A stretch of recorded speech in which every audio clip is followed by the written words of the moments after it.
আসসালামু আলাইকুম।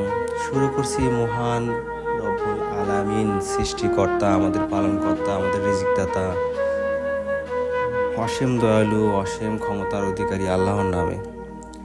তো আজকে মনটা ভালো লাগতেছে একটা কারণে, আমি একজনের সেবা করতে পারলাম। সেবাটা নিজের কাজ দিয়ে, নিজের কর্ম দিয়ে। সেটা হলো এতদিন তো কিছু একটা দিছি, কিছু একটা খাবার খাওয়াইছি, এরকম বাজার সদাই করে দিছি, এরকম করে সেবা, কিছু চিকিৎসা দিছি, ওষুধ দিছি, এইভাবে। কিন্তু আজ এই যে মহিলাটাকে দেখতেছেন, ওনার ধরতে গেলে কেউ নেই। আসলে যাদেরকে নিয়ে ভিডিও করি আমি, সবারই কেউ নেই। হ্যাঁ, হয়তো কেউ আছে এমন কোনো খোঁজ খবর নিচ্ছে না, তেমন সেবা করতেছে না, কেমন খাবার দিচ্ছে না, এরকম আছে, থাকতে পারে। এখন হলো ইনার কেউ নেই, কিন্তু ওনাকে আমার কাছে অনেক কষ্ট করে আমার কথা শুনে আসছে, আমার চেম্বারে আসছে যে আমি মানুষের সেবা করি, টুকটাক কিছু দিয়ে খাবার সামগ্রী দেই। এই জন্য এই আশা নিয়ে, এই অসুস্থ জ্বর নিয়ে আমার কাছে ছুটে আসছে। তার শরীরে হাত দিয়ে দেখি অনেক জ্বর, অনেক প্রচুর জ্বর। তো এখন এমত অবস্থায় কী করব?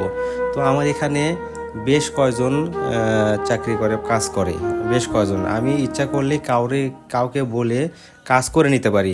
যে আমি যদি কাউরে বলি যে এরকম, এই তুমি এনার একটু মাথায় পানি দিয়ে দাও, কিন্তু হয়তো ও মাইন্ডে নিতে পারে, কারণ ওর তো মা না, ওর তো ফ্যামিলি না, এরকম। যাই হোক, আমি কারো কথা না বলি, তো নিজের কাজ নিজে করি।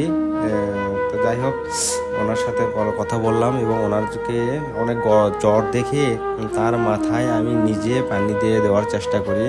অনেকক্ষণ যাবৎ পানি দেওয়ার পরে একটু তার অনেক ভালো লাগলো, একটু সুস্থ ফিল করলো।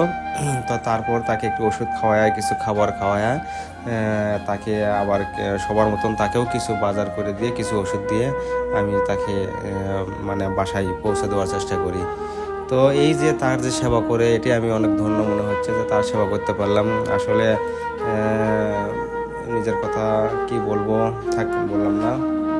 সেবা করার ইচ্ছা হয় নিজের মাকে সেবা করার, কিন্তু আমার তো মা নেই।